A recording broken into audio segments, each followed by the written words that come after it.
I'm gonna be real, I don't like the weather. I don't like it. A little cold for me, a little rainy, man. Look, Seattle is so cold, it's one of them cities. Dudes, I know it. You don't really even know how big your dick is till July. I know you don't. I was in the shower earlier today, like, I know I brought more dick than this from LA. What the fuck is going on, man? I was just in Portland a couple days ago. They just the homeless version of y'all. In Seattle, I was the last one to fly out, so I was by myself. And so I had to take the train to the airport. This was the most fucked up thing. I didn't have any money, so I had to sneak on the train to get to the airport. And I'm reading an article about myself headlining in Seattle. It's the most meta shit ever. And so I'm sitting there and I have my Girls on Tour the Jokes hoodie, and there's these 4 high school girls that are just like making a bunch of noise. And one of them looks at me and is like, "Oh shit, you're the comedian dude. You do this shit on Twitter." And I was like, "Yeah," because I just really didn't want to like talk. And I was like, "Yeah, that's me." And they were like, "Why are you here?" And I was like, "Well, I'm headed to the airport. I just did a couple shows." They were like, "Oh, okay." And then the girl goes, "Well, why are you on the train?"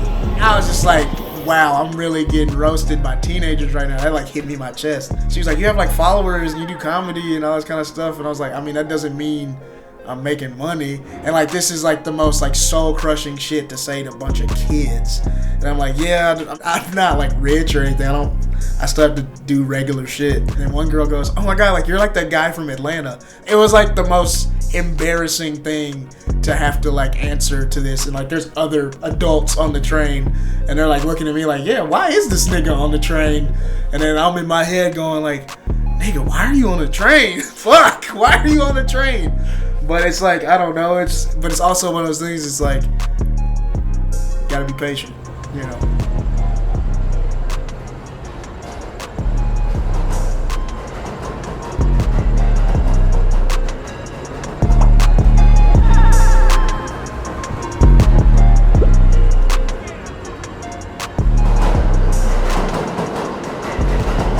Max hit me up, like, we're doing a 4-year anniversary show in December. And he asked me to do it. I was like, I don't know. I'll get back to you. He was like, why don't you want to do it? I was like, well, the last time I did Scoopty Poopty and a bunch of people came to see me, the world fucking shut down. I don't know if we need a repeat of that shit. So if it shuts down again, look, I said I didn't want to do it. That was our last show right before the pandemic. Yeah. So we had that special come out, and there was so many photos and stories and all that, and we had this huge buzz build, and then the whole world shut down. And so we had to just kind of like, okay, like we gotta wait it out. And then finally, whenever we announced our comeback show in August of this year, the response was overwhelming. And we've sold out literally every show for the last 5 months because of that. And I genuinely think it's because his special. There's no Girls on Tour the Jokes, so there's no Scoopty Poopties, man. So like, this is the best house show in LA, and I love it. This is like my home. Like people are like past at comedy clubs and shit. Like this is my club. This is it. This is where I feel at home. Gotta have a pre-show smoke. If I could smoke a joint while I was up there, I'd do that too. I love sets where I can like smoke at the same time. So it feels good to just have a joint in your mouth and just say whatever you want. Yeah, I'd say people all the time. I've been doing comedy for almost 6 years. I'm 2 years into people giving a fuck. It's a great room. So you got one with your initials. Oh my God.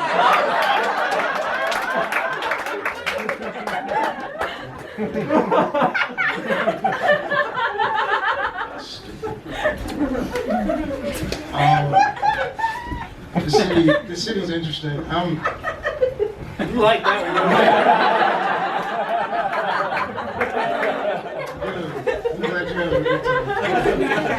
one? Trying a new joke is wild because you're basically saying something that's untested and you haven't heard people's reactions to it, and you have to make it look like you've said it a million times already. Right. Like that, and so like people don't really get how hard it is until you really do stand-up, because even like when you start, you're like, oh, 3 minutes ain't that long. Talk for 3 minutes. All right.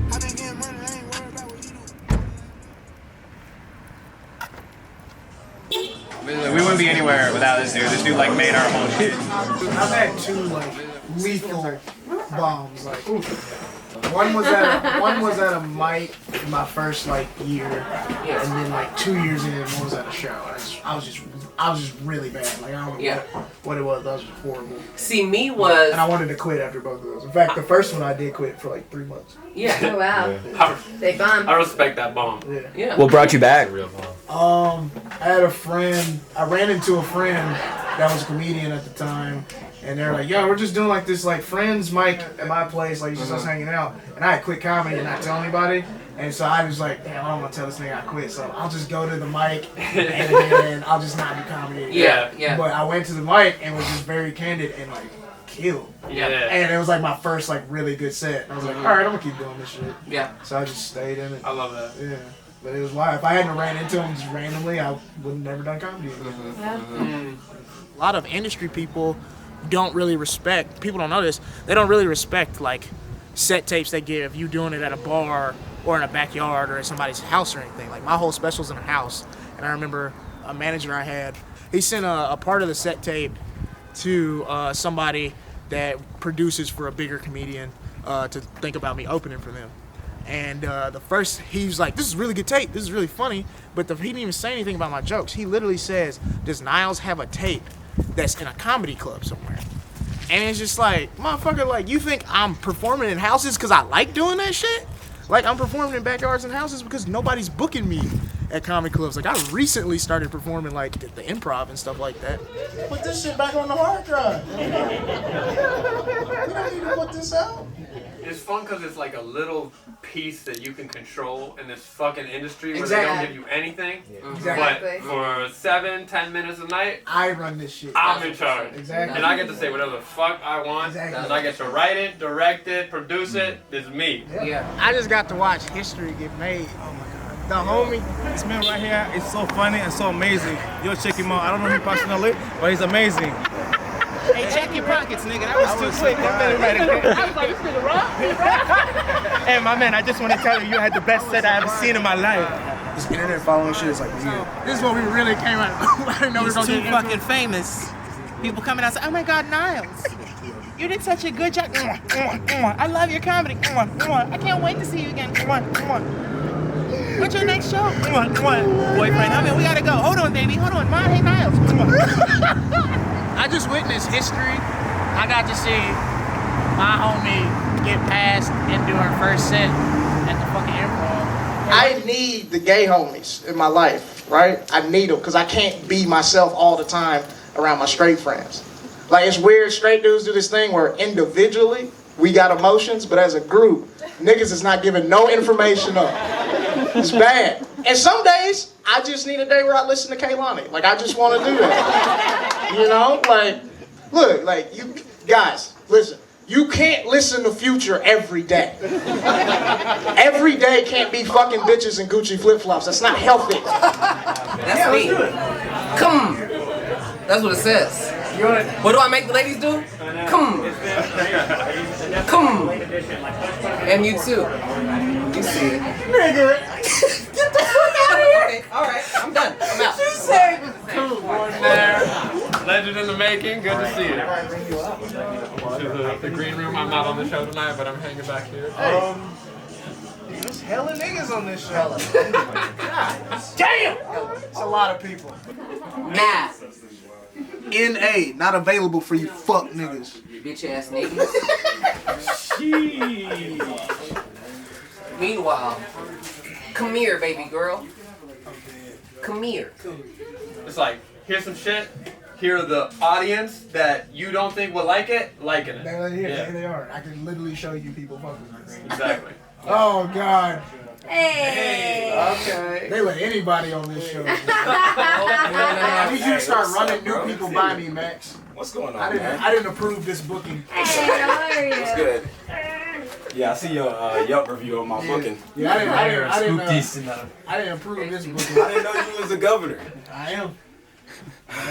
Everybody got to go through me. I'm sorry to bypass you. Yeah, he kind of just got grandfathered in. Man. I just saw the post and I was like, Stephen Marcus Relaford. Who let that happen? Well, hey, here we are. I was like, any show you can do, I can do better. I just had a birthday too. I just had a birthday. It just makes me think about like how the happy birthday song, like, isn't it shitty when it falls apart around like the third verse? You know, like you get into it, and some people have different names, you know, so you're like, happy birthday to you, happy birthday to you, happy birthday to my friends, bam bam, happy birthday. So I was like, how you gonna ad-lib the birthday song? This is when I would like put a set list together on my phone, but it doesn't matter. I'm gonna just say whatever.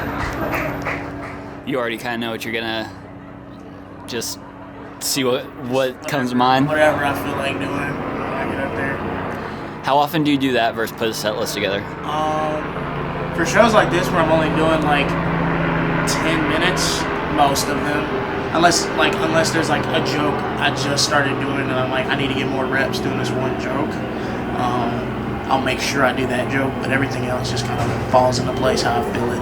Whatever, like I feel like the crowd likes, I just kind of do it. This has been really cool. I just want to say like thank y'all for supporting this show like y'all do. It's been 4 years of the show. If like there's no Scoopty Boomties, there's no comedy special that changes my life in a year. So like I really appreciate these people doing this, and I appreciate y'all supporting the show. Max, I love you, man. I love you.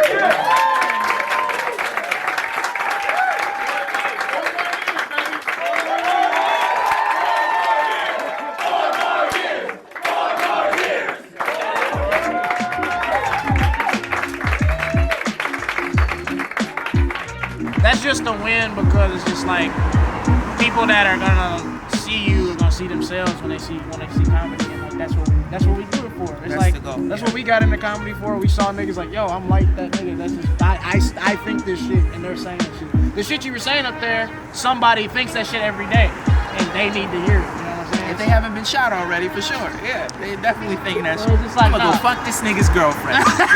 Just killed that shit, man. Everybody killed that. Probably one of the best shows that we done did to date. Oh, that shit was fire. It was a good time. Insane. Loved it. Loved it. Everybody killed. It was whittled. For those of you who were paying attention to my interview earlier, we talked about whittling and how our entire Airbnb was whittled out of one giant tree. Also, sidebar, who's that fine ass nigga that just got in that car? Whittle. I'm sorry, that's not important. That's not what I mean. Sorry, I mean to gay up Deuce's Deuce's vlog. We don't discriminate on this vlog. Everybody's welcome on this vlog. Deuce is doing a Portland vlog, and I'm just like, niggas dicks. He's like, just tell them to subscribe to Flame Daddy TV, bro. Subscribe to Flame Daddy TV. I promise you I don't talk about dicks on there. I'm sorry.